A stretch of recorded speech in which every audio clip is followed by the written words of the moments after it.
আমাদের মনে অনেকের অনেক জ্বালা, অনেক কষ্ট। কারো বউ খারাপ, কারো চাকরি নাই, কারো বউ নাই। কার কার কষ্ট কে বোঝে? যার যার কষ্ট সেই বোঝে। মাথায় রাখবেন, দুনিয়াতে যার যার কষ্ট সেই বোঝে, আর বাদ বাকি মানুষ খালি মজা নেয়। বিপদের সময় কাউরে হারি কিন্তু খুঁজে পাওয়া যায় না। মানুষের জীবনে যত দুঃখ কষ্ট আছে, আমরা মাঝে মাঝে ঘুম না আসলে মেডিসিন নেই, মাঝে মাঝে যখন মাথায় পেইন উঠে আমরা নাপা এক্সট্রা খাই, আবার কেউ কেউ বিভিন্ন মেডিসিন আমরা সেবন করি যেন মাথা ব্যথা কমে যায়। কোরআন বলছে তোমার জীবনে যদি খুবই দুঃখ কষ্ট হয়, কোরআনটা বুকে চড়াও, কোরআনটা পড়ো, বোঝো, তোমার যত কষ্ট আছে নিমিষেই সমস্ত কষ্ট হালকা হয়ে যাবে। কষ্টের সময় কষ্টের গান শুনলে ছ্যাঁকার কষ্ট আরো বাড়ে, এটা কমে না। আর দুঃখের সময় কোরআন পড়লে, ট্রান্সলেশন পড়লে, মোটিভেশনাল ওয়াজ শুনলে, আজহারির ওয়াজ শুনলে, যারে যার ভাল লাগে তার ওয়াজ শুনলে কষ্টের লেভেলটা যদি 100 ভাগ হয়, এটা নামতে নামতে নামতে এটা 10 ভাগে চলে আসে। এবং যদি এটাকে আপনি ধারণ করতে পারেন, কোরআন যা বলেছে, কোরআন বলেছে ওয়ালা সাউফা ইউতিকা রাব্বুকা ফাতারদা। If you have lost your everything in your life, যদি তুমি সব কিছু হারায় ফেলো, never lose hope and don't be upset, don't be frustrated, হতাশ হও না। Put your trust on your Lord, রবকে বিশ্বাস করো, যা হারিয়েছো তার চাইতে ডবল গুণ বাড়িয়ে আল্লাহ তোমাকে দান করবে। Indeed and verily Allah will give you something that will definitely make yourself happy. ওয়ালা সাউফা ইউতিকা রাব্বুকা ফাতারদা। যে সব দুঃখ কষ্টে আল্লাহকে ভরসা করে, আল্লাহ বলছে বান্দা তোরে এত বেশি আমি দিব তুই কল্পনাই করতে পারবি না। যত অভিযোগের পাল্লা সব মেয়েদের কাছে, মেয়েরা সবসময় অভিযোগ করে। They are not happy in their own life, খালি অভিযোগ, এইটা নাই ওইটা নাই, স্বামী ভালো না, অমুকের স্বামী আইফোন দিছে, আমারটা দিছে স্যামফোন, অমুকের স্বামী দিয়েছে iPhone 30 Pro Max, 14 Pro Max, 15 Pro Max, আর আমার কাছে নোকিয়া। অভিযোগের কোনো শেষ নাই। বোনেরা আমার, যে স্বামী পাইছেন, he is the best, he is the best option for you. স্বামীকে বাদ দিয়ে ইমোতে গিয়ে ফ্রিল্যান্সিং করবেন আর আপনি সুখের তালাশ করবেন না, কোশ্চিন কালো সুখের সংসার হতে পারে না। আর কিছু কিছু মেয়ে আছে যাদের স্বামী প্রবাসে গিয়েছে, হাড় ভাঙ্গা ঘাড় ভাঙ্গা পরিশ্রম করে টাকা পাঠায়, আর সেই টাকা সে মোবাইলে ভরে, এমবি ভরে, ইমোতে ফ্রি ফ্রি ফ্রিল্যান্সিং করে। What is this? কথা আসতে তোমরা ঠিক বললে কেন যুবকেরা আমার কথা? আমি কাউকে ইনসাল্ট করছি না। মাথায় রাখবেন, যেই মেয়ে তার স্বামীর সঙ্গে বেঈমানি করে গোপনে, কেউ দেখে না, দেখে একজন, তিনি কে? বেঈমান নিজের খুব চালাক মনে করে যে হাম কি হনুরে, यार हमें कौन पकड़ सकता है, यार हम तो सबसे ज्यादा चालाक है। কিন্তু তার কোনো খবর নাই জাননেওয়ালার উপরেও জাননেওয়ালা আছে, জ্ঞানীর উপরেও জ্ঞানী আছে। তুমি যখন প্রাইভেটে কোনো অন্যায় করো, কেউ না দেখলেও দেখে একজন, আওয়াজ দিয়ে বলেন তো তিনি কে? তা আমার প্রিয় বোন, স্বামীর সঙ্গে কোনো বেঈমানি গাদ্দারি কইরেন না। ये दिन दिन नहीं है और भी दिन बाकी है। এমন একটা দিন আসবে, বেঈমানির এমন একটা শাস্তি আপনি পাবেন, আপনি মাজা সোজা করে দাঁড়ানোর কোনো শক্তি খুঁজে পাবেন না। ঠিক কিনা বলেন? তো মেয়েদের অভিযোগের কোনো শেষ নাই। যাদের খুব অভিযোগ, খুব কষ্ট, খুব দুঃখ, তাদের জন্য আজকে এই তাফসীরটা একটা মোটিভেশন হয়ে কাজ করবে, অনুপ্রেরণা হয়ে কাজ করবে। আজকে শুনবেন তো ইনশাআল্লাহ? পেছনে ইনশাআল্লাহ জোর বেশি, সামনে নাই। সবাই বলে নাই কিন্তু, জোরে বলেন, আর একবার বলেন ইনশাআল্লাহ। Mindset, clear your mindset. Now I'm going to talk about my selected topic. আর একটা অ্যানাউন্সমেন্ট। দেখি তো মানি ব্যাগটা কি নিয়ে আসছি আজকাল, ভুলে গেলাম নাকি? দেখি তো। আচ্ছা, মানি ব্যাগটা মনে হয় নিয়ে আসি নাই। আমার ড্রাইভার সাহেবকে বলবো কাইন্ডলি মেহেরবানি করে, আলিম কই, আব্দুল আলিম, একটু মানি ব্যাগটা নিয়ে আসার ব্যবস্থা করেন জয় ভাইকে কল দিয়ে। কারণ আমি ওয়াজ করব আর পুরস্কার দিব না, এটা কিন্তু হইতে পারে না। আমার ওয়াজ শুনতে হবে যুবকেরা। তোমরা মনে করো আসিফ হুজুর খালি ওয়াজ করবে, ঠিক ঠিক সুবহানাল্লাহ, ওয়াজ হয়ে গেল। না না না না, ওয়াজ শেষ হবে, প্রশ্ন করব কি শুনলেন বলেন। যে বলতে পারবে তার জন্য আমার পক্ষ থেকে জানা আজকে 1000 টাকা পুরস্কার থাকবে। রাজি আছেন না ইনশাআল্লাহ? তাহলে এবার তাকবীর দিয়ে মাইন্ডসেট ক্লিয়ার করেন। লিল্লাহি তাকবীর। আল কোরআনের আলো। সাউন্ড যে কমে গেল, আবার একটু দি আল কোরআনের আলো, আল হাদিসের আলো। আলেম ওলামা যেখানে। Today our central theme or subject matter is সবর, ধৈর্য।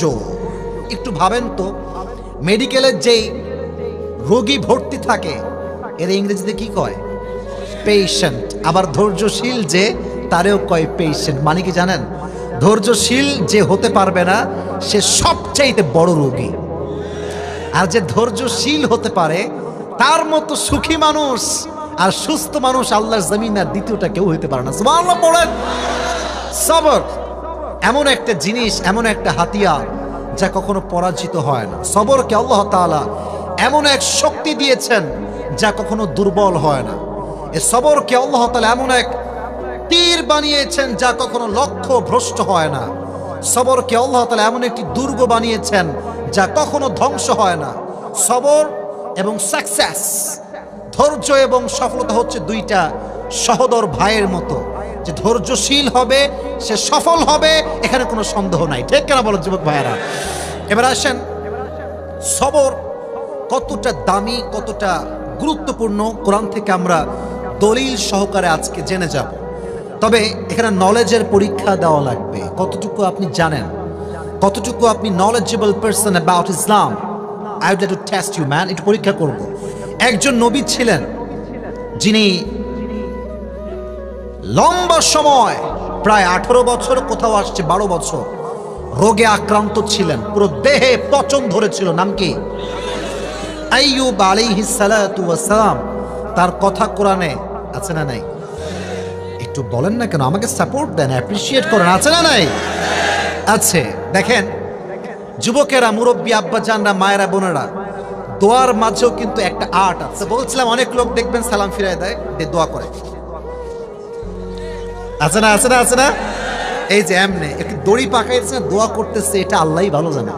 এটা কোনো দোয়া হইলো? এমনি দড়ি পাকায়, কি যে কয় হে নিজেও জানা না। দোয়ার নাম এটা, দোয়া নয়। যখন আইয়ুব আলাইহিস সালাতু ওয়াস সালাম 18 বছর রোগাক্রান্ত ছিলেন, তার পা থেকে শুরু করে পেট সব পচন ধরেছে।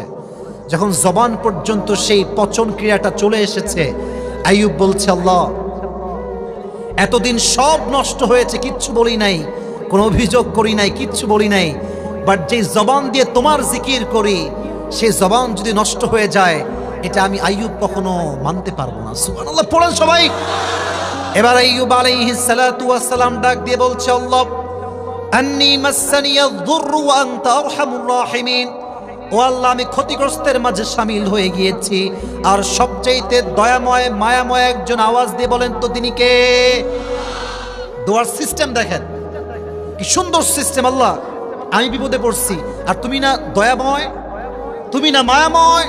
তার মানে হচ্ছে, আল্লাহ, তুমি আমাকে বিপদে দেখবা আর বিপদ থেকে উদ্ধার করবা না।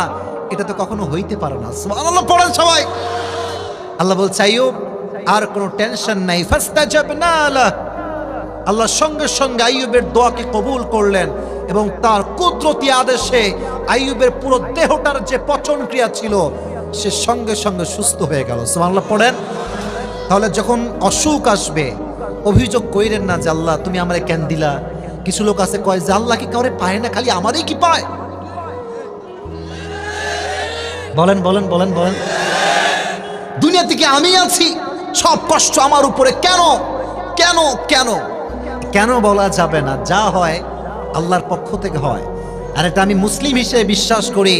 আল্লাহ যা নিয়ে যাবে তার চাইতে অধিক গুণ বাড়ায় আল্লাহ আমাকে দান করবে। ঠিক আছে যুবক ভাইরা কথাটা? সাবের, you must have to be patient in every kind of situation.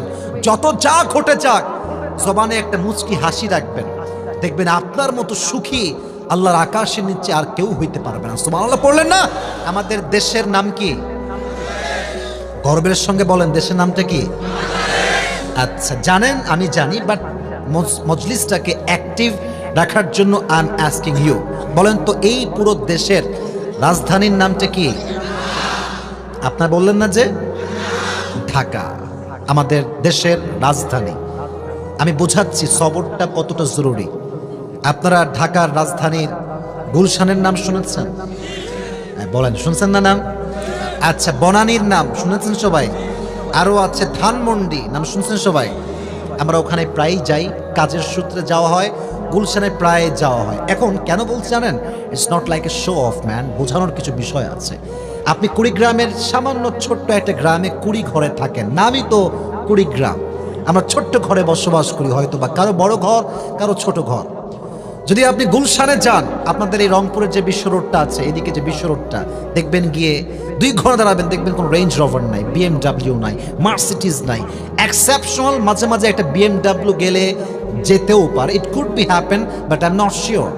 But গুলশানে যাবেন, যে এলাকায় ঢুকবেন, যে গলিতে ঢুকবেন, রোডের পাশে দাঁড়াইলে দেখবেন প্রত্যেকটা সেকেন্ডে সেকেন্ডে ওই রাস্তা দিয়ে BMW যায়, মার্সিডিজ যায়, অডি যায়, সবচাইতে দামি গাড়ি রোলস রয়েলসও মাঝে মাঝে যায়। কথা বুঝতে হবে যুবক ভাইয়েরা, রোলস রয়েলসে চড়েছে মানেই যে সে সুখী, ব্যাপারটা কিন্তু এরকম নয়। আপনি খবর লাগান, যারা কোটিপতির সন্তান, বাপ নিজেরাই মাঝে মাঝে আমার কল দিয়ে বলে, হুজুর কামাই আমি কোটি টাকা, বাট আমার ছেলে মদই খায় কয়েক কোটি টাকা, আমার বউ মেকআপ করে 20 লাখ টাকার, আর আমাদের যে অসুস্থ শরীর, অপারেশন করতে করতে ইন্ডিয়া যাইতে আর আসতে জীবনের অর্ধেকটাই নষ্ট হয়ে গিয়েছে। ঠিক কিনা বলো যুবকেরা? আর কুড়িগ্রামের একজন যুবক বা মুরব্বী হয়তো বা সরকারি চাকরি করে না, খেতে কাজ করে, নর্মাল জব করে, বা দোকান আছে ছোট্ট একটা, কামায় কম, বাট দ্যাটস হালাল, দ্যাটস নট হারাম ম্যান। হালালের সংখ্যা অলওয়েজ কম হয়, বাট এর সুখটা অফুরন্ত হয়।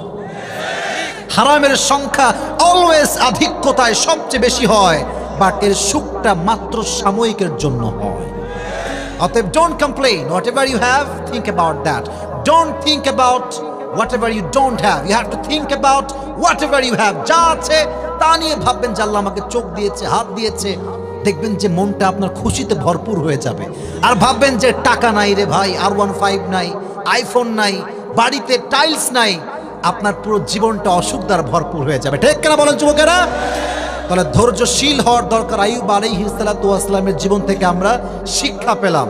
আজ থেকে যখনই অসুখ আসবে, সবর করব একজনের জন্য। আওয়াজ দিয়ে বলেন তো তিনি কে? 1 নাম্বার কোরআন থেকে দলিল দিলাম যে অসুস্থ হলে ধৈর্যশীল হওয়া ছাড়া কোনো গতি নাই। এবার আসেন আর একটা এক্সাম্পল দিচ্ছি। এই পুরো পৃথিবীর একজন মহিয়সী নারী, জান্নাতি নারী, নবীজির প্রথম স্ত্রী ছিলেন তিনি। কে বলতে পারে নামটা কি? পেছন থেকে কোনো খুব জোরে জবাব দিয়েছে, সামনে জবাবটা জোরে হয় নাই। নাম বলেন। নলেজে বসান। নবীজির প্রথম স্ত্রী যিনি ছিলেন, তিনি কি সিঙ্গেল ছিলেন না ডিভোর্সড ছিলেন? ডিভোর্সড ছিলেন। তার নাম ছিল কি? খাদিজা। এদিকে তোমরা যে কেন ঠিক হচ্ছ না ডানের ভাইরা, এখন আমি বুঝলাম না। ইয়ার এ ক্যা বাত है, বুঝলাম না ব্যাপারটা। এতবার বলছি এদিকে তাকাও, একটা কোনো সাউন্ড এদের মাঝে নাই। শুরু থেকে চুপচাপ এরা বসে আছে, তোমরা কেন সাউন্ড করছো বারবার? এত সুন্দর প্রত্যেকটা আয়াত ভিত্তিক কথা বলছি, তাও যদি সাউন্ড করো, এটা মনোমায় নষ্ট করে দেয়। প্লিজ কেউ কোনো প্রকার কোনো সাউন্ড করবেন না। এটা মাইন্ডসেট ক্লিয়ার করে তাকবীর দেন, লিল্লাহি তাকবীর। নবীজির প্রথম স্ত্রীর নাম ছিল খাদিজা। উনি যখন প্রথম বিয়ে করেন, প্রথম ঘরে একটি সন্তান হয়, তার নাম হচ্ছে হিন্দ। বিয়ের পরে সন্তান হওয়ার পরে যখন স্বামী মারা যায়, একমাত্র মেয়েই বোঝে যে স্বামী হারাইলে কি পরিমাণ কষ্ট এবং যন্ত্রণা সহ্য করতে হয়। ঠিক কিনা বলো? প্রথম স্বামী মারা যায়, খাদিজা শি ওয়াজ পেশেন্ট। আল্লাহ তুমি নিয়েছো, আমি খুশি, যাও, ধৈর্যশীল। Second time she got married again, আবার বিয়ে করলেন ধৈর্যশীল হয়ে। সেকেন্ড হাজব্যান্ড আবার হি হ্যাজ গন, চলে গেল আল্লাহর কাছে। খাদিজা অবাক, কিরে সমস্যা কি আমার না আমার স্বামী? যারেই বিয়ে করি সেই চলে যায় আমাকে রেখে কবরের দুনিয়াতে। মনটা প্রচন্ড খারাপ। এইভাবে বিয়ে করতে করতে যখন স্বামী মারা যায়, লাস্ট টাইম তিনি নিয়ত করলেন, তাকাররা খাদিজা আন্নাহা লান তাতাযাওয়াজা মাররাতান উখরা। তিনি নিয়ত করলেন যে তিনি she will never ever get married again. This was the last one. এটাই শেষ বিয়ে, আর জীবনে বিয়ে করব না। তবে হ্যাঁ, যখন আল্লাহ আমাকে উত্তম জীবন সঙ্গী দান করবে, তখনই আমি আল্লাহর উপরে ভরসা করে আবারও বিয়ে করব। সুবহানাল্লাহ পড়লেন না? ভেঙে গেছেন, আবার দাঁড়িয়েছেন, ভেঙে গেছেন, আবার দাঁড়িয়েছেন। যারা ব্যবসা করো যুবকেরা বা ব্যবসায়ী হওয়ার চিন্তা করো, তোমার 10 লাখ টাকা মাইর যাবে, 20 লাখ টাকা মার যাবে, বাট মাথায় রাখবা ভেঙে গেলে হবে না, আবার দাঁড়িয়ে যাও, আল্লাহ তোমাকে আবার সুঠাম দেহের অধিকারী বানাই দিবে। ঠিক কিনা বল? তোমার মাজাকে আল্লাহ শক্তি করে দিবে, শক্তিশালী করে দিবে। তো তিনি দীর্ঘ লম্বা সময় একা একা জীবন পার করলেন, কোনো লাইফ পার্টনার তার জীবনে ছিল না, একা জীবন, বড় কষ্টের জীবন। বাট তার বাবা ছিল মক্কা এবং মদিনায় সবচেয়ে বিগেস্ট বিজনেস ম্যাগনেট, তার মতো ধনী ব্যবসায়ী দ্বিতীয়টা আর কেউ ছিল না। সুবহানাল্লাহ পড়েন সবাই।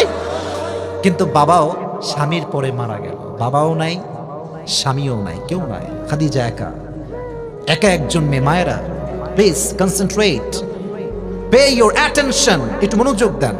খাদিজার মতো একজন নারী পুরো পৃথিবীতে একা, লক্ষ কোটি টাকার বিজনেস বাবার ছিল, তিনি সমস্ত কিছুকে বাদ দিয়ে নিজে একা সংগ্রাম শুরু করলেন, নিজেই কোটি টাকার বিজনেস সামলাতে শুরু করলেন।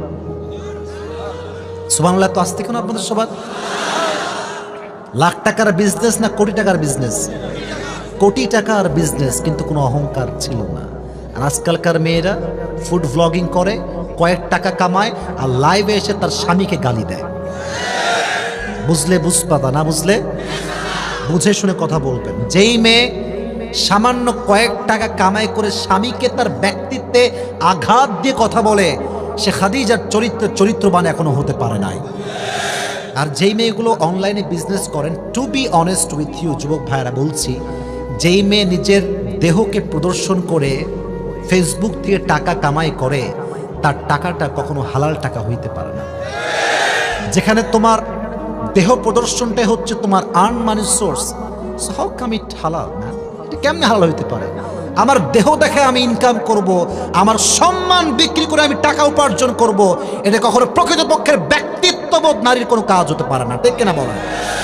এটা খুব সমস্যার বিষয়। তো কোটি টাকার বিজনেস সামলেছেন, কখনো কোনো অহংকার দেখান না। এবার আসেন, ধৈর্যের পরিচয় কি ছিল, ধৈর্যের ফলাফল কি ছিল খাদিজার জীবনে? একটু মনোযোগ, মনোযোগ।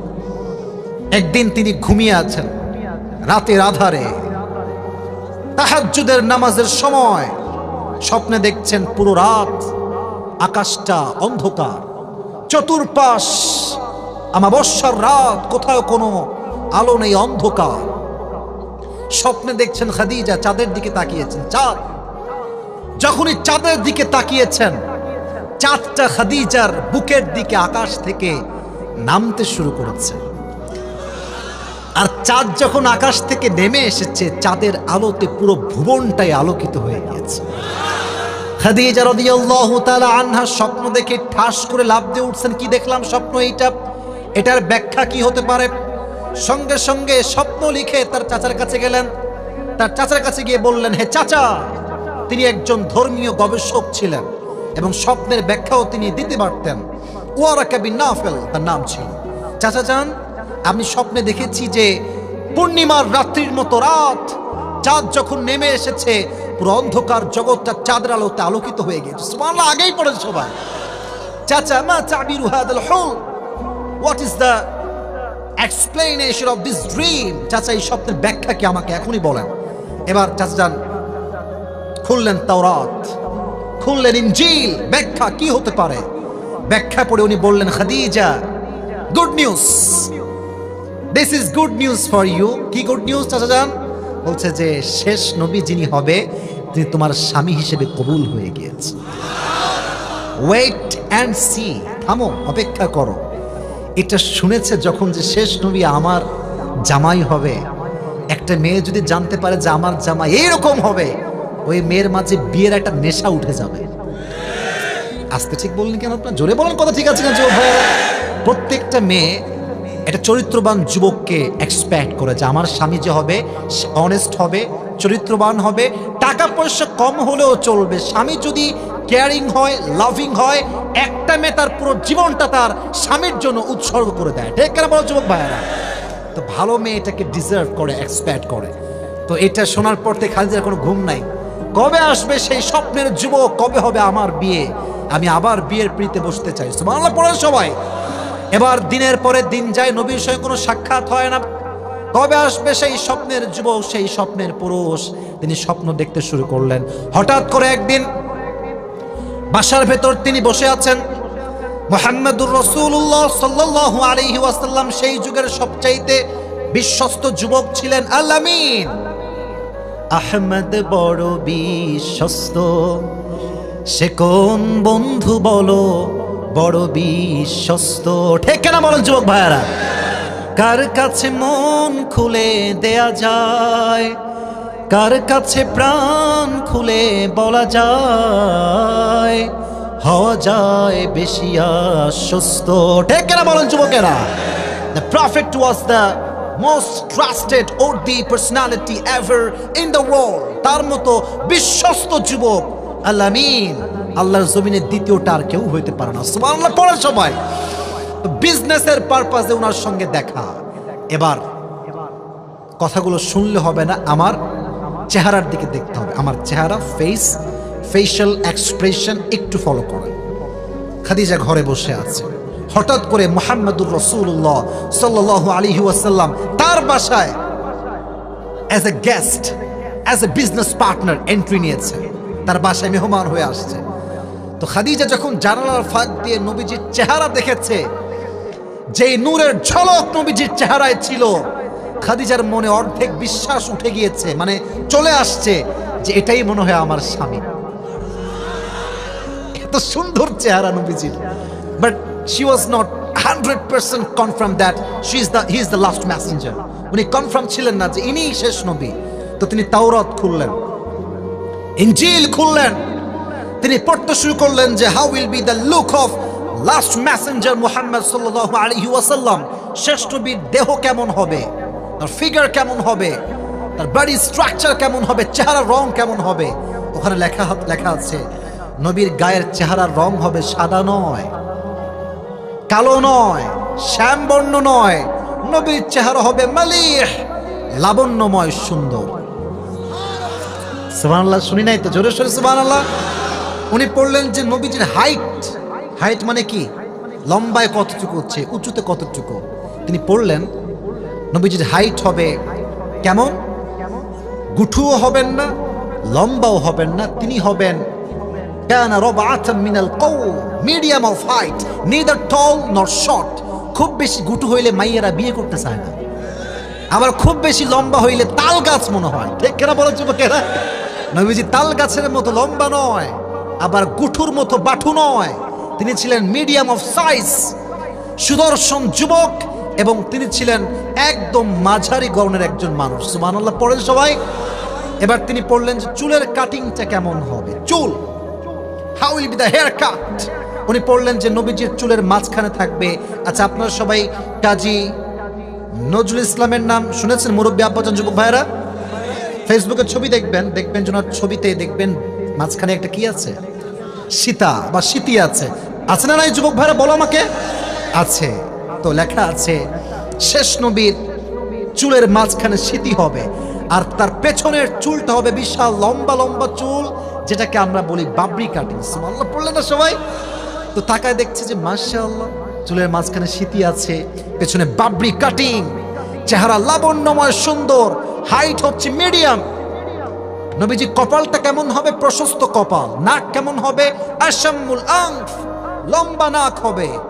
উনি চেহারার প্রত্যেকটা আকৃতি যেমনটা পড়লেন তাওরাত এবং ইনজিলে, কাটায় কাটায় নবীর চেহারার সঙ্গে মিলে গেল। এবার তিনি 100% কনফার্ম হয়ে গেলেন যে এটাই তো শেষ নবী, তার সঙ্গে আমার বিয়ে হবে। খুশিতে তিনি আনন্দ ফুর্তি করতে শুরু করলেন।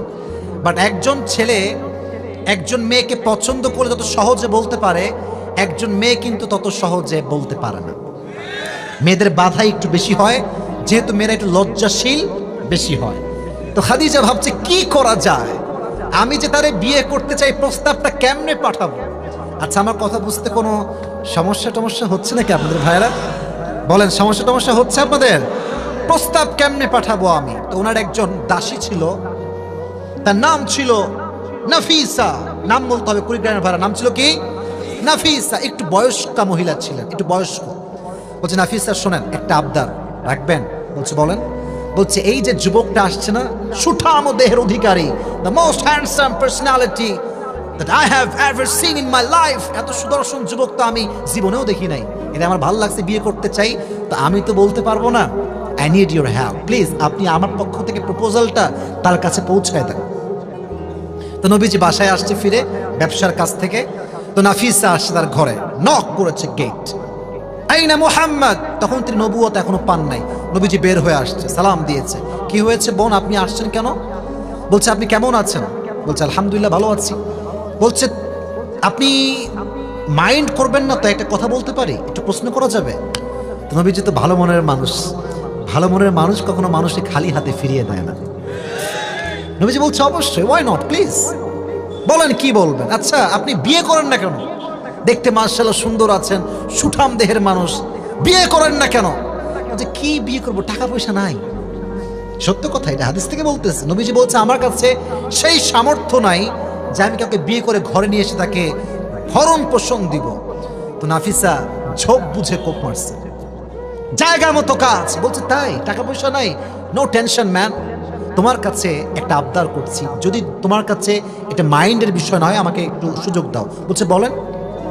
আমার কাছে এমন একজন নারী আছে, তাকে তুমি যদি বিয়ে করো ভরণ পোষণ দেওয়া লাগবে না, কাপড় দেওয়া লাগবে না, বাড়ি দেওয়া লাগবে না, খাবারও দিতে হবে না, বরং তুমি তাকে বিয়ে করলে প্রত্যেকটা জিনিস সে তোমাকে পাই টু পাই হিসাব করে আরো বাড়িয়ে দিবে। নবীজি বলছে কি, ইজ দিস রিয়েলি পসিবল? এই যুগে এমন মেয়ে যে আমারে বসায় বসে খাওয়াইতে চাইবে, এই মেয়ে কই পাওয়া যাবে যে আমাকে হেল্প করবে আমার কাছে? তো বলছে আছে। বলছে তার নাম কি? ইসমুহা। বলছে ইসমুহা খাদিজা। সুবহানাল্লাহ পড়েন সবাই। তো মজার বিষয় হচ্ছে নবীজি খাদিজা রাদিয়াল্লাহু তাআলা আনহাকে ব্যবসায়ী নারী হিসেবে চিনতেন এবং তিনি খাদিজাকে আগে থেকেই মনে মনে পছন্দ করতেন। না সুবহানাল্লাহ, জোরে সোরে সুবহানাল্লাহ পড়েন। এবার নবী ডাক দিয়ে বলছেন নাফিসা, প্রস্তাব তো ঠিকঠাক আছে, বাট আমি তো একা মানুষ নয়, আমার চাচা আছে, তার নাম হচ্ছে আবু তালেব। সে যদি এগ্রি হয় তাহলে আমিও রাজি আছি। তো ঠিক আছে, তাহলে তাই হোক, তুমি তোমার চাচাকে নিয়ে আসো আমাদের বাসায়, আমরা কথা বলবো, মিটিং হবে আমাদের মাঝে। তো মিটিং বসলো, মাশাআল্লাহ মিটিং এ ডিল ফাইনাল হয়ে গেল, অমুক দিনে খাদিজার সঙ্গে নবীজির বিবাহ হবে, ডেট ফাইনাল। সবাই আসলো। আর একটা পরামর্শ মাঝখানে দিয়ে দিই, এখানে আমার অনেক আব্বাজানরা আছেন, সামনে অনেক মুরব্বীরা আছেন, এখানে অনেক মায়েরা আছেন। বিয়ের আয়োজন যত ছোট হবে তত বেশি বরকত হবে। আর নিজের বিয়ে নিজে খাবা ভাই, এনজয়। নিজের বিয়ে নিজে খাবা, বাপ খাবে, মা খাবে, বউ খাবে। আর বাহির থেকে যত লোক আনবা, কলিজাটা বের করে খাওয়াবা, বলবে নুন কম হয়েছে, মন পাবা না। तो बोलबा जे तुम्हें अलविदा यार, हम तो हमारी शादी खुद ही खाएंगे और किसी को नहीं खिलाएंगे। ठीक কেন বলো চমকেরা? নিজের বিয়ে নিজে খাবেন, শিক্ষা দেখেন। তো নবীজি মাত্র 2 জনকে নিয়ে গেছে, বলেন কয়জন? আর ওদিক থেকে আসছে আমর বিন আসাদ, আর এসেছেন ওয়ারাকা বিন নাফেল। মাত্র 10-15 জন মিলে বিয়ের একটা আয়োজন। এবার বিয়ের মোহর কি হবে? আবু তালেব ডাক দিয়ে বলছে খাদিজা, তোমাকে আমার ভাতিজার পক্ষ থেকে তোমাকে আমি মোহর দিব মাত্র 20টা উট। যুবক ভাড়া বলেন কয়টা উট? 20টা। দিস ইজ ইয়োর মোহর, নাও এইটা তুমি গ্রহণ করো। খাদিজা গ্রহণ করলেন। যখন কবুল হয়ে গেল, কালেমা হয়ে গেল, বিয়ের ওয়ালিমা কি হবে, কারে কি খাওয়াবে? লোকজন তো ভালোই চলে আসছে খবর পেয়ে, আরো কিছু লোক আসছে, আত্মীয়রাও আসছে। খাদিজার মন এটা এত ছোট নয়, বিশাল বড় মন। বলছে 20টা উট যে আমাকে মোহর দিয়েছে, এই 20টা উট মেহমানদের মেহমানদারি করবার জন্য জবাই করে ফেল। জবাই করা হলো, খাওয়া দাওয়া হলো, সব শেষ। এবার আসেন আমার মূল মেসেজ আপনাকে ঢুকাই দেই। যখন মূল মেসেজ দিচ্ছি মনোযোগটা ঠিকঠাক রাখতে হবে। বাসর রাত, নবীজি আসছেন, খাদিজা আগেই বসে আছেন খাটের উপরে। নবীজি আসছেন, খাদিজা বসে আছেন। নবীজিকে খাদিজা সালাম দিলেন। প্রথমে কুশল বিনিময় হলো, কথাবার্তা হলো। তো নবীজি খাদিজা বলছে আপনি জানেন যে আপনাকে আমি কিসের বিনিময়ে পেয়েছি? নবীজি বললেন কিসের বিনিময়ে আপনি আমাকে পেয়েছেন? উনি বললেন আমি সবরের বিনিময়ে আপনাকে আমি পেয়েছি, ধৈর্যের বিনিময়ে পেয়েছি। মানে কেন, কেমনে? বলছে আমার স্বামী সব মারা গেছে, তা আমি নিয়ত করেছিলাম যতক্ষণ পর্যন্ত আপনার মতো কাউকে না পাবো আমি ধৈর্যশীল হব, আমি কোনো জেনা করব না, আমি কোনো রিলেশনশিপ করব না, আমি কোনো হারামে যাব না। আমার ধৈর্যের বিনিময়ে আল্লাহ তাআলা শেষ নবীকে আমার স্বামী হিসেবে কবুল করে ফেলেছেন। sabr, sabr. You must have to be patient until you get the perfect life partner. যতক্ষণ তুমি তোমার আসল জীবন সঙ্গিনী খুঁজে না পাচ্ছ, সিঙ্গেল থাকবা। আর যদি কেউ বলে তুই সিঙ্গেল কেন রে ভাই, বলবা পাইনি তাই সিঙ্গেল। তোর যে সমস্যা হয় তুই আইনা দে, আমি এখনই বিয়ে করব। এই কথাটা বুঝবেন, এটা ঠিক বেঠিক বললে কিন্তু ঠিক হয় না। যেই বলে বিয়ে করো না কেন রে, কি সমস্যা, কত ভিতরে সমস্যা নাকি, ভিতরের সমস্যা তো কে বলছে কথা, ওকে ডাকবেন। তো কে বলছে, বলবে যে এমনি বললাম ভাই, মজা করছি। বলছে এরপর থেকে মজা না, সোজা বউ নিয়ে আসবি আমার মন মতো, তোর সামনে আমি কবুল করে বিয়ে করবো। কথা ঠিক আছে যুবক ভাইরা? তুমি বেটা বউ খুঁজে দিবা না আর বেশে তুমি ঝাড়ি মারবা আমার উপরে, কানের উপর লাগা ঠিক করে দেওয়া লাগবে। ঠিক কেন বলো যুবক ভাই? কিছু লোক আছে দেখবেন যে, কিরে তুই বুড়া হয়ে গেলি রে, তোর কবে বিয়ে হবে রে? তোর তো বিয়ে হবে না রে ভাই, অমুকের বিয়ে হয়ে গেল, তোর বান্ধবীর 2টা বাচ্চা হয়ে গেল, তোর বন্ধু বিয়ে করে সরকারি চাকরি হয়ে গেল, আর তোর কবে হবে? তোর কান ধরে বলবা তুই নিয়ে আসলেই আমার হবে। ও বলবে ভাই আমি পারবো না, আমার দ্বারা হবে না। তোর যদি না হয় চুপচাপ থাকবি, বেশি বাড়াবাড়ি করে তোর ঠ্যাং ভেঙে ফেলবে একেবারে। ঠিক কেনা বলছো? মেজাজটা গরম করে দেয় কিছু লোক, আর কি মেজাজটা গরম করে দেয়। আল্লাহ দেখে হেদায়াত দান করুন সকলে, পড়া আমেন। তাহলে জীবন সঙ্গিনী পাওয়ার ক্ষেত্রে সবরের দরকারটা যুবক ভাইরা আছে না নাই? 2টা এক্সাম্পল দিলাম, এক হচ্ছে আইয়ুব আলাইহিস সালাতু ওয়াস সালাম, আর একজনের নাম কি? পুরস্কার পাওয়ার জন্য মাথায় রাখতে হবে, নামটা কি? খাদিজা। এবার আরেকটা প্রশ্ন, ব্রেইন অ্যাক্টিভ রাখেন। এটা তো ছিল ডিভোর্সড একজন মেয়ে যাকে নবীজি ভালোবেসে সম্মান করে বিয়ে করেছেন। আরেকজন স্ত্রী নবীজির ছিল, নবীজির মূল স্ত্রীর সংখ্যা ছিল হচ্ছে মোট 11টা। কয়জন? 11 জন। তার মাঝে একজন মেয়ে শুধুমাত্র কুমারী ছিলেন, ডিভোর্স ছিলেন না। বলেন, আপনারাই বলেন নামটা কি? এই বামের লোকরা কথা কয় না কেন ভাই? What is this? জোরে বলেন নামটা কি? আয়েশা রাদিয়াল্লাহু তাআলা আনহা। নবীজি তাকে বিয়ে করলেন। নবীজির বউ যেহেতু অনেক বেশি ছিল, তো যখন বাইরে কোথাও ঘুরতে নিয়ে যেতেন, লটারি সিস্টেম বোঝেন আপনারা সবাই? লটারি তুলনা মাঝে মাঝে লটারি, তো নবীজি লটারি করতেন। এদিকে তাকান, একটু এক্সাম্পল দিয়ে বোঝাই। যদিও বা চায়ের এখানে চা আছে, প্রত্যেকটা কাগজে কাগজে নবীজি নিজের স্ত্রীদের নাম লিখতেন। লিখে 1টা 2টা 3টা 4টা সব বউদের নাম একটা ছোট্ট বাটিতে রাখতেন। প্রত্যেক সপ্তাহে মাসে মাসে কাগজ তুলতেন, যার নাম উঠতো তাকে নিয়ে নবীজি আউটিংয়ে যেতেন, কক্সবাজার যেতেন, সমুদ্র সৈকতে যেতেন, নবীজি তাদেরকে নিয়ে সাজেক ভ্যালি যেতেন। মানে এটা মানে ওইটা বুঝেন না, মানে ঘুরতে যেতেন। সুবহানাল্লাহ পড়লেন সবাই? ঘোরানোর কথা বুঝাচ্ছি, ওটা আপনার সাজেক ভ্যালি আর বুঝেন না, কারণ নবীর যুগে সাজেক ভ্যালি এটা ছিল না, কক্সবাজার এটা ছিল না। তো নবীজি ঘুরতে নিয়ে যেতেন। তো একবার তিনি লটারি করলেন, প্রথমেই যার নাম উঠলো তিনি হচ্ছেন আয়েশা। সুবহানাল্লাহ পড়েন সবাই? তিনি ঘুরতে বের হলেন অনেক দূরে। আপনার সবাই পালকির নাম শুনছেন কুড়িগ্রামের ভাইরা? পালকিতে ছড়ে আগে কি নিয়ে আসা হতো? কথা কয় না কেন? কি নিয়ে আসা হতো? মাশাআল্লাহ, আমার শ্রোতা পাওয়া গেছে, অডিয়েন্স মাশাআল্লাহ। কি নিয়ে আসা হতো? বহুত। আগের যুগে পালকিতে চড়ে ঘুরতে নিয়ে যাওয়া হতো, এটাকে আরবিতে বলা হয় হাউদাজ। তো নবীজি আয়েশাকে হাউদাজে উঠালেন, চলো আমরা ঘুরে আসি। ঘোরাফেরা হয়ে গেল। যখন ফিরে আসবেন সফর থেকে, তো আম্মা জান আয়েশা একটু চিকন ছিলেন। চিকন মানুষ রিক্সায় উঠলে, রিক্সা যখন প্যাডেল মারেও বোঝে না যে পেছনে কেউ আছে কিনা। চিকন মানুষের শক্তি অত বেশি হয় না, খুব হালকা ভারী হয়, বেশি এটা ভারী হয় না। তো যখন আসবেন ফিরে, তখন তার প্রকৃতির চাপ দিয়েছে। উনি বললেন, এই থামো, আমাকে একটু সময় দাও। তিনি উট থেকে নামবেন, হাউদাজ থেকে। যখন প্রকৃতির ডাকে সাড়া দেওয়ার জন্য গেলেন, ওই সাহাবী যে উট ধরেছিল, ও বোঝে নাই যে আয়েশা উঠেছে কি উঠে নাই, ভাবছে উঠে গেছে, ও নিয়ে চলে গেছে। এদিকে আয়েশা যখন প্রকৃতির ডাকে সাড়া দিয়ে আসছে, দেখছে কিরে উট নাই, সাহাবী নাই, কেউ নাই, পুরো মরুভূমির একটা এলাকা, কেউ নাই।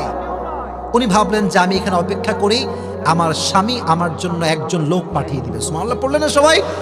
এবার আম্মা জান আয়েশা রাদিয়াল্লাহু তাআলা আনহা চাদর বিছিয়ে শুয়ে পড়লেন। ছোট্ট মানুষ, চিকন মানুষ চাদর বিছিয়ে শুয়ে পড়লেন। ওদিকে নবীজি আব্দুল্লাহ ইবনে মুআত্তাল রাদিয়াল্লাহু তাআলা আনহুকে বললেন, যাও তুমি নিয়ে আসো আয়েশাকে। যখন তিনি আসলেন, আয়েশা আসলেন, উনি ঘুম থেকে উঠে চাদর মুড়ি দিয়ে পর্দার সঙ্গে হাউদাজে বসলেন। আব্দুল্লাহ ইবনে মুআত্তাল দূর থেকে তাকে গন্তব্যস্থলে পৌঁছে দিলেন। কিন্তু দুঃখের বিষয় হচ্ছে, মুনাফিকরা এটা দেখলো যে আয়েশাকে আব্দুল্লাহ ইবনে মুআত্তাল একাই নিয়ে আসছে সফর থেকে। মুনাফিকরা সুযোগ পেয়ে গেল। মুনাফিকদের সর্দার আব্দুল্লাহ ইবনে সালুল প্রপাগান্ডা ছড়িয়ে দিল, অপবাদ, যে আয়েশা অমুক সাহাবীর সঙ্গে জেনা করে তারপরে ফিরে আসছে। ছি ছি, এত আস্তে নাউজুবিল্লাহ পূর্ণ আপনার সবাই জোরে সোরে বলেন নাউজুবিল্লাহ। নবীর স্ত্রী কখনো চরিত্রহীন নারী হতে পারে? যুবক ভাইরা আমার, চরিত্রে একদম সোজা আঘাত আয়েশা। বাট দুঃখের বিষয়, আয়েশা কিচ্ছু জানে না যে কি হয়েছে আমার সাথে। আয়েশা রাদিয়াল্লাহু তাআলা আনহা খোলা মনে ঘুরছেন শহরের ভেতরে। যখন তিনি বাবার কাছে গেলেন, তার বাবার নাম হচ্ছে আবু বকর রাদিয়াল্লাহু তাআলা আনহু। বাসায় যাওয়ার পরে খবর আসলো, ও আয়েশা, তোমার নামে অনেক বড় একটা মিথ্যা অপবাদ দেওয়া হয়েছে, তুমি নাকি একজন সাহাবীর সঙ্গে জেনা করেছো। এটা শুনে আয়েশা আকাশ থেকে পড়ছে, আরে জেনার অপবাদ আমার উপর, আমি তো এরকম কিচ্ছু করি নাই আব্বাজান, আমি কিচ্ছু করি নাই। ইন দ্য মিন টাইম নবীজি আসছে, এসে বলছে, আয়েশা, যদি তুমি সত্যি জেনা করে থাকো আল্লাহর কাছে মাফ চাও, তওবা করলে ক্ষমা করে একজন আওয়াজ দিয়ে বলেন তো তিনি কে? ওই কই যায়, এই সাদা গেঞ্জি, বসো বসো, এদিকে আমার দিকে তাকান, আমার দিকে তাকান। এক দুইজনের ওয়াশরুম লাগতেই পারে, কারণ অলরেডি 12:30 বাজতে গিয়েছে। বাট আমাদের তো ওয়াদা আছে, আমরা ওয়াজ শেষও করব পুরস্কার নিয়ে, দোয়া করে, then we will go back to home ইনশাআল্লাহ। নাকি আপনার বলছেন যে এখন শেষ করতে হবে? কোনটা? ওয়াজ চলবে তো ইনশাআল্লাহ। আমি কিন্তু হাদিস শেষ করতে পারি না। এবার দেখেন, নবীজি এবার আয়েশার কাছে বলছে, আয়েশা তওবা করো আল্লাহর কাছে। নবীজিকে আয়েশা বলছে, নবী আপনি আমাকে বিশ্বাস করেন না যে আমি এই কাজ করি নাই? বলছে, না না বিশ্বাস করি, কোনো সমস্যা নাই, এবার তুমি তওবা করে ফেলো। বলে, না আমি তওবা করবো না, কারণ আমি যে গুনাহ করিনি আমি তার তওবা কেমন করে করব? একটু অপেক্ষা করে। আমি সবরের পরিচয় দিলাম। ধৈর্যশীল হলেন তিনি। আল্লাহ কেমন, আল্লাহ আমি তোমার উপরে সবর ধারণ করলাম, তুমি ফয়সালার মালিক আল্লাহ, আমি কোনো জুলুম করি নাই, কোনো অন্যায় করি নাই। তিনি সবের হয়ে গেলেন। আল্লাহ তার চরিত্রকে প্রমাণ করবার জন্য, নিষ্কলুষ প্রমাণ করবার জন্য নিজেই আরশে আজিম থেকে আয়াত নাজিল করে দিলেন। ইন্নাল্লাযীনা জাউ বিল ইফকি উসবাতুম মিনকুম লা তাহসাবুহু শাররান লাকুম। ও নবী, মুনাফিকরা আপনার কাছে আয়েশার ব্যাপারে মিথ্যা অপবাদ দেয়, আপনি এদেরকে সঠিক মনে করবেন না। মাথায় রাখবেন, মুনাফিক সব সময় মুসলমানদের চরিত্র নষ্ট করবার পায় তারা করে। ঠিক কিনা বলেন যুবক ভাইয়েরা? আমি আয়েশার চরিত্র রক্ষা করব, আয়েশা এমন কোনো কাজ করে নাই। তো আয়েশাকে যখন মিথ্যা অপবাদ দেওয়া হয়েছে, তিনি কেমনে উল্টায় পড়ছেন না ধৈর্য ধারণ করেছেন? ধৈর্যের ফলাফল কি হয়েছে? আল্লাহ তার চরিত্রকে নিষ্কলুষ প্রমাণ করবার জন্য নিজেই আয়াত নাজিল করে আয়েশার চরিত্রকে সুমহান মর্যাদা দান করেছে। সুবহানাল্লাহ পড়ায়। তাহলে 3 নাম্বার আমরা হাদিস থেকে শুনলাম কি অপবাদ দিলে চুপচাপ থাকবেন। দেখবেন অনেক লোক এখানে আসছেন, যুবকেরা আসছেন, মুরব্বীরা আসছেন, অনেক যুবক, সত্য কথা বলছি, তারা আসলেই কোনো প্রেম করে না, কোনো রিলেশন করে না। বাট বন্ধু বান্ধব বলে, না তোর একটা গার্লফ্রেন্ড আছেই, না বলে ভাই নাই রে ভাই, বিশ্বাস করো, বিশ্বাসই করো না। তুমি বলবে একটা কথা, সব কথার জবাব দেওয়া লাগে না, কিছু কিছু জবাব ইয়ে তো ওয়াক্ত হি বাতায়েগা। কথা বলেন যুবক ভাইয়েরা, আমার কথা বলেন। সব জবাব নিজে দিতে হয় না, কিছু জবাব সময়কে দিতে হয়। কারণ সময় এমন একটা জিনিস, ঘোরে আর কে কেমন, কার চরিত্র কেমন জবাব দিয়ে দেয়। ঠিক কেনা বলো যুবক ভাইয়েরা? এবার আসেন শেষ হাদিসটা শোনাই। আপনারা রাত প্রায় 12টা বাজে গিয়েছে, হয়তো বুঝাচ্ছেন হুজুর আমাদের মাজা ব্যথা হয়ে গিয়েছে নাকি? আপনারা কি চান যে আমি ওয়াজটা শেষ পর্যন্ত করি? তাহলে আমি দেখতে পাচ্ছি 2-1 লোক ডান বাম হচ্ছে। I don't know why they are doing like this, but আমার একটা বিশ্বাস আছে, এই যে ডানে বামের সামনে এখন 12টা বেজে প্রায় 15 থেকে 20 বাজে, এখন যারা বসে আছে এরা যে আমারে ভালোবাসে, কোরআনকে ভালোবাসে, এখানে কোনো 2 পয়সার সন্দেহ নাই। কারণ কুড়িগ্রামের ভাইরা একটা কথা বুঝবেন, concept that should be clear. আমি আসিফ অনেক ফেমাস হতে পারি, বাট আমাকে সবাই ওয়াজ শুনতে আসে না। কিছু লোক জাস্ট আমাকে এক পলক দেখার জন্য আসে। আর যারা ওয়াজ শুনতে আসে তারা দীর্ঘ লম্বা সময় ওয়াজ শুনে, দোয়া না করে তারা বাসায় ফিরে যায় না। ঠিক কিনা বলেন যুবক ভাইরা? তা এখন যা দাঁড়িয়ে আছে, দেখেন দাঁড়ায় আছে, ওরা প্রায় 1 ঘন্টা যাবত দাঁড়িয়েই আছে। এই ভালোবাসা যখন দেখি তখন হিংসুকদের হিংসা আমার কাছে পায়ের ধুলি ছাড়া আর কিচ্ছু মনে হয় না। ঠিক কিনা বল? তো আমাকে ওয়াদা যেহেতু করেছো তোমরা পুরস্কার নিয়ে যাবা, শেষ হাদিসটা বলার চান্স আমাকে দেওয়া লাগবে। রাজি আছেন তো সবাই ইনশাআল্লাহ? তবে একজন যুবক আমি চাই, যেই যুবকের বউটো কেউ নাই, লম্বা একটা বিরতির জন্য আমি জাস্ট একজন যুবককে চাই, যে যুবকটা দাঁড়িয়ে একটা বিশাল তাকবীর দিবে বাঘের বাচ্চার মতো। দাও তাকবীর, দাও না কেন?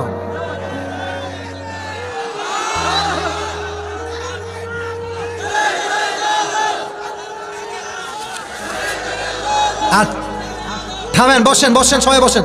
তুমি তুমি তাকবীর দাও।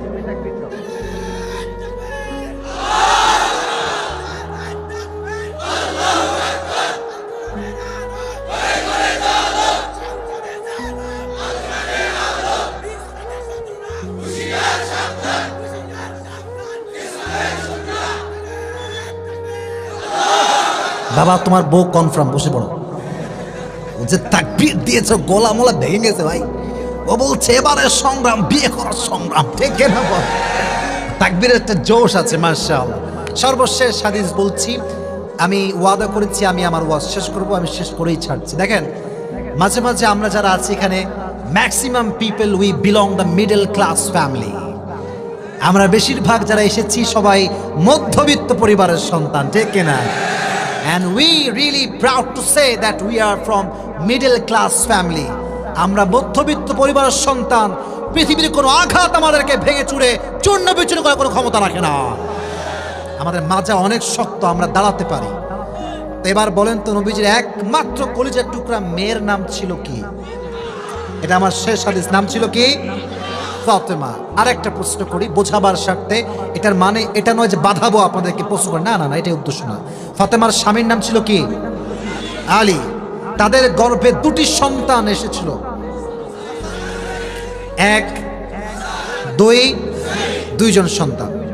আচ্ছা, মাঝে মাঝে আমাদের মধ্যবিত্ত পরিবারে অভাব আছে না নাই? অভাব মাঝে মাঝে আসে, মনে হয় যে আর কোনো অভাব পূরণ হবে না, অনেক কষ্ট হয়। একবার আলী রাদিয়াল্লাহু তাআলা আনহু ঘরে বসে আছেন এবং ফাতেমাও বসে আছেন, বাট 3 দিন যাবৎ ঘরে কোনো চুলা জ্বলে নাই, কোনো খাবার নাই, ভাত নাই, চাল নাই, ডাল নাই। ফাতেমা ডাক দিয়ে বলছে, আলী করা যায় কি? আমাদের বাসাতে কোনো খাবার দাবার নাই, আমাদের তো অনেক কষ্ট হচ্ছে। এবার আলী রাদিয়াল্লাহু তাআলা আনহু ডাক দিয়ে বলছেন, ফাতেমা তোমার আব্বাজানের কাছে তুমি যাও, গিয়ে বলো আব্বাজান এই অবস্থা, আমাদের ফ্যামিলি, আমাদের কিছু দান করেন। তুমি যাও, তুমি বাবার কাছে এলে আব্বাজান তোমাকে কোনো খালি হাতে ফিরিয়ে দিবে না, যাও বাবার কাছে কিছু চেয়ে নিয়ে আসো আমাদের সংসারের জন্য। তো ফাতেমা নবীর কাছে আসছে, যখনই গেট নক করেছেন, নবীজির স্বভাব ছিল যখনই ফাতেমা আসতো নবীজি নিজেই ফাতেমাকে সালাম পেশ করতেন। এক, সালাম পেশ করতেন। 2, নবীজি নিজে তার হাত ধরতেন, হাত ধরে নিজে নিয়ে আসতেন, খাটে বসাতেন, তারপর নবীজি নিজে বসতেন তার পাশে। সুবহানাল্লাহ। এই সবার বাবারা বোঝেন ব্যবহার কাকে বলে, ভালোবাসা কাকে বলে। তো যখন ফাতেমা এসেছে, চেহারা দেখেই বুঝে গিয়েছিল নবীজি আমার মেয়ে অভাবের ভিতরে আছে। তাও বলছে, আম্মাজান তোমার কি হয়েছে, কি সমস্যা? বলছে, আব্বাজান 3 দিন যাবৎ বাসায় কোনো ডাল নাই, চাল নাই, ভাত নাই, কিছু দান করেন। এবার আব্বাজান পরীক্ষা শুরু করেছে, বলছে, এই ফাতেমা শোনো, আমার কাছে 5টা দোয়া আছে আর 5টা বকরি আছে, which one you wanna take? তুমি কোনটা নিবা, 5টা দোয়া নিবা না 5টা বকরি নিবা? ফাতেমা বুঝে গিয়েছে আব্বা আমার সবরের পরীক্ষা নিচ্ছে, ধৈর্যের পরীক্ষা নিচ্ছে আমার আব্বাজান। ফাতেমা বলছে, আব্বাজান আমি কোনো 5টা বকরি চাই না, আমাকে 5টা দোয়া শিখাইলে আমি ফাতেমা খুশি হয়ে যাব। তো বলছে, ঠিক আছে, খুব খুশি হলাম তোমার ধৈর্য দেখে, তুমি আমার সঙ্গে পড়ো। আপনারাও পড়েন, একটু কাশি দেন, আমার সঙ্গে একটু দোয়াটা পড়েন, সকলেই পড়েন। ইয়া আউয়ালাল আউয়ালিন, আওয়াজ, ইয়া আউয়ালাল আউয়ালিন, ইয়া আখিরাল আখিরিন, ইয়া যাল কুওয়াতিল মাতিন, ইয়া রাহিমাল মাসাকিন। এবার একটু জোরে সোরে আওয়াজ দিয়ে পড়বেন, ইয়া আরহামার রাহিমিন।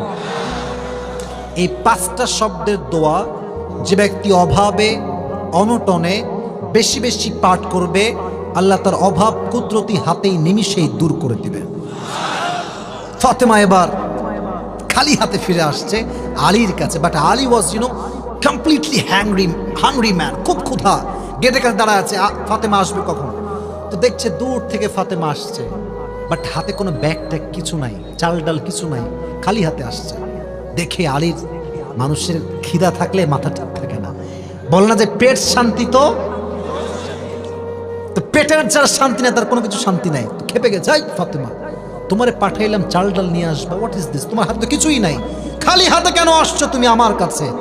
বলছে, আলী আমি তো খালি হাতে আসি নাই, যাহাবতু লিদ-দুনিয়া ওয়া জিতু বিল আখিরা, আমি তো নবীর কাছে দুনিয়া চাওয়ার জন্য গিয়েছিলাম। আমার আব্বাজান আমার দুই হাতে পুরো আখিরাত দিয়ে বিদায় দিয়ে দিয়েছে। আমার এই হাতে আখিরাত আছে। বলছে কি আখিরাত? বলছে 5টা দোয়া শিখে আসছি।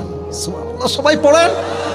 বাট আলী তো আলী, আলী বলছে ঠিক আছে এবার আমি একটু যে ট্রাই করার চেষ্টা করি, একটু ট্রাই করি দেখি কিছু দেয় কিনা। তো এবার আলী যখন গিয়েছে, নবীজি বলছে জামাই আসো আসো, কি হয়েছে বলো, এদিকে আসো, কি হয়েছে? বলছে আসলে আব্বাজান এই সমস্যা, খাবার দাবার কিছু নাই, অভাব, সবর তো আর কোলায় না, দেন না কিছু আমাদের জন্য। তো নবীজি আবার সবরের পরীক্ষা নিচ্ছে। বলছে শোনো আলী, আমার কাছে 5000 বকরি আছে আর 5টা শব্দের দোয়া আছে, which one you want take, তুমি কোনটা নিবা বলো। আলী বুঝে গেছে নবীজি তো এবার আমারও পরীক্ষা নিচ্ছে সবরের। তো আলী বলছে নবী হ্যাঁ 5000 বকরি লাগবে না, 5টা দোয়া শিখাইলে আমি আলী খুশি হয়ে যাব। তিনিও 5টা দোয়া শিখে বাসায় ফিরে আসলেন এবং সবচেয়ে অবাক করা বিষয় তারা ধৈর্য ধারণ করলেন, অভিযোগ করলেন না। কিছুদিনের মাঝেই আল্লাহ সংসারে এত বরকত দিলেন, এত রিজিক দিলেন যে আলী বলছে আরে এত রিজিক তো আমি আমার জীবনে কখনো দেখি নাই। সুবহানাল্লাহ, ধৈর্য। অতএব যখনই অভাব আসবে, ডোন্ট বি আপসেট। মধ্যবিত্ত পরিবারের সন্তানদের জন্য একটা গুড নিউজ, হাদিসে আসছে গরিবরা বড়লোকের চাইতে 500 বছর আগে জান্নাতে প্রবেশ করবে। Are you happy? Are you happy now? 500 বছর আগে জান্নাত। মাথায় রাখবেন, যার টাকা যত বেশি না তার হিসাব তত বেশি। হ্যাঁ তুই কামাইছিস কই থেকে? আল্লাহ এটা কামাইছি চাকরি করে। তোর চাকরি কয় টাকা বেতনের? আল্লাহ মাত্র 50,000। তোর 10 কোটি কই থেকে আসলো? বলছে আল্লাহ সরকারি চাকরি তো একটু মাঝে মাঝে মাল পানি খাইছি। কথা কয় না কেন রে, কথা কয় না কেন যুবক ভাইরা? তো ইটস নট আ মাল পানি, ইটস কল্ড হাদিয়া। এটা হচ্ছে চোরের উপরে বাটপারি। মাঝে মাঝে পুলিশরা কি বলবে জানেন? বলছে আমরা কোনো ঘুষ টুস খাই না, 500 টাকা হাদিয়া দিলেই আমরা খুশি। হাদিয়া কই থেকে আসলো এটা? ঘুষটার নামই হচ্ছে হাদিয়া। ঠিক কেন বলো যুবকেরা? তো মাথায় রাখবেন, ধৈর্যশীল হতে হবে, বেঈমানি করা যাবে না। যত অভাব তত আল্লাহ খুশি। ওয়ালানাবলুওয়ান্নাকুম বিশাইইন মিনাল খাউফি ওয়াল জুই ওয়া নাকসিম মিনাল আমওয়ালি ওয়াল আনফুসি ওয়াস সামারাত ওয়া বাশশিরিস সাবিরিন। আল্লাহ বলছে আমি সব দিক থেকে পরীক্ষা করব, টাকা দিয়ে, মাল দিয়ে, সম্পদ দিয়ে, তোমাকে ক্ষুধা দিয়ে, ক্ষতি দিয়ে, জান দিয়ে, মাল দিয়ে, সব দিক থেকে আমি আল্লাহ পরীক্ষা করব। যে তুমি ধৈর্যশীল হও, ওয়া বাশশিরিস সাবিরিন, তবে তুমি জান্নাতের সুসংবাদ নিয়ে বাসায় ফিরে যাও। তাহলে প্রত্যেকটা সিচুয়েশনে একটা গুণ। এই তো ওয়াজ শেষের দিকে চলে আসছি, আমাকে এবার বাঘের বাচ্চার মতো জবাব দিতে হবে। একটা গুণ, নামটা কি? সবর। বলেন সবাই বলেন, নামটা কি? সবর মানে ধৈর্য। সবর মানে কি? ধৈর্য। এবার আসেন, পুরো ওয়াজটা আমি রিপিট করছি, just I will share with you the summary of the lecture, সারাংশ, not everything, যা যা বলছি তা নয়, সারাংশ বলছি। এবার আমাকে জবাব দেন, আজকে পুরো ওয়াজের মূল বিষয়বস্তুর নাম কি? পেছনে আমার খুব ভালো অডিয়েন্স আছে, বাবা মাশাআল্লাহ। আপনারা বলেন এটার নাম কি? সবর। সবর মানে ধৈর্য। আমি অনেকগুলো হাদিস বলেছি, কোরআন থেকে দলিল দিয়েছি, আমি জাস্ট প্রিসাইজলি কন্টিনিউয়াস প্রসেসের ধাপ ধাপে বলছি। প্রথমে বলেছিলাম একজন নবীর কথা, যাকে আল্লাহ তাআলা রোগ দিয়েছেন, বালাই দিয়েছেন। নবীর নামটা ছিল কি? আইয়ুব আলাইহিস সালাতু ওয়াস সালাম। তো ওনার যখন রোগ হয়েছিল, উনি কি অভিযোগ করেছেন না সবর করেছেন? সবর করে সর্বশেষ যখন তার রোগটা কোন পর্যন্ত আসছে, জিহবা পর্যন্ত আসছে, তখন তিনি আল্লাহকে বলেছেন আল্লাহ এটা বল না যে আল্লাহ তুমি কি লোক পাও না, খালি আমি কি আছি আর কেউ নাই? না না না না না আল্লাহ, আমি ক্ষতিগ্রস্তের সামিল হয়েছি, আর তুমি না রহমান, তুমি না রহিম। আল্লাহ এই দোয়ার বিনিময়ে তাকে রোগ থেকে মুক্তি দান করেছেন। সবর, ধৈর্যশীল ছিলেন, আল্লাহ তাকে রোগ থেকে মুক্তি দিয়েছেন। 1 নাম্বার। 2 নাম্বার, নবীজির একজন প্রথম স্ত্রীর ব্যাপারে এক্সাম্পল দিয়েছিলাম, তার নাম আর একটু জোরে, বাম থেকে জোরে সরে বলার, নাম কি? খাদিজার স্বামী কি বেঁচে ছিল? প্রথমের দিকে না সব মরে গেছে, সবাই মারা গিয়েছে। খাদিজা কি ভেঙে পড়েছেন? কি ধারণ করেছেন? ধৈর্য ধারণ করেছেন। ফলে অনেক লম্বা হাদিস বলেছিলাম, বাট এটা এখন বলছি না। ফলে তিনি বাসরাত নবী কি বলেছেন, নবী হে আমি যে আপনাকে স্বামী হিসেবে আজকে পেয়েছি, এর একটা গুণ আমার পেছনে ছিল, গুণটার নাম ছিল কি? সবর। 2 নাম্বার হাদিস ছিল। 3 নাম্বার হাদিস ছিল নবীর স্ত্রী আম্মাজান আব্বাজান মুরব্বীরা যুবকরা বলেন নাম কি? আয়েশা। ছোট্টভাবে বলছি, উনি যখন সফরে গেলেন, হারিয়ে গেলেন, একজন সাহাবী তাকে রিসিভ করে নিয়ে আসলো। মুনাফিকরা অপবাদ দিল, তিনি তার সঙ্গে জেনা করে ফিরে আসছেন। নাউজুবিল্লাহ নাই। নবীজিও ভুল বুঝলেন, আব্বা আম্মাও ভুল বুঝলেন, বাট যেহেতু তিনি সবর করেছেন, তার চরিত্রকে পবিত্র করবার জন্য আয়াত নাজিল করে দিয়েছে। একজন আওয়াজ দিয়ে বলেন তো তিনি কে? সবরের জন্য আল্লাহ এই কাজটা করেছেন। চার ছিল একটাই এক্সাম্পল, নবীজির এক কলিজের টুকরা মেয়েকে নিয়ে, তার নাম ছিল, আপনার বলেন জোরে, নাম ছিল কি? ফাতেমা। অভাবের সংসার, নবী দেন কিছু, অভাব, নবীজি কি কিছু দিয়েছেন না কি শিখিয়েছেন? চাইলে তিনি বলতে পারতেন যে নবী আমার দোয়া টোয়া লাগবে না, আমার আগে বকরি দেন, কারণ আমি ক্ষুধার্ত, আগে বকরি দেন, খাইলে পেট শান্তি, পেট শান্তি তো দেন আমারে। তো তিনি বলেন না, কেন? সবর। নবী আমি ধৈর্যশীল হব, বাট দোয়ার বাহিরে কাজ করব না। দোয়া শিখিয়ে দিয়েছেন, দোয়ার বিনিময়ে, সবরের বিনিময়ে আল্লাহ পুরো সংসারকে রিজিক দ্বারা ভরপুর করে দিয়েছেন।